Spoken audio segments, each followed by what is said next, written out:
If you're seeing pop-ups from McAfee WebAdvisor and don't remember installing it, don't worry. In this video, I'll show you how to remove it from your Windows 11 computer step by step. Click on the Start menu and type Control Panel.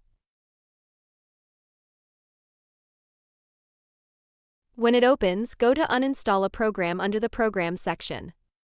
Scroll through the list of installed programs and look for WebAdvisor by McAfee.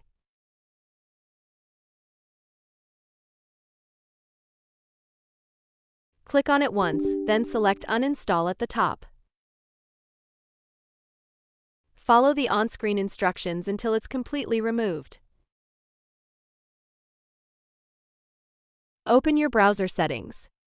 If your search engine has changed to Yahoo, switch it back to Google or whichever one you prefer. Also, check your extensions and remove McAfee if it appears there.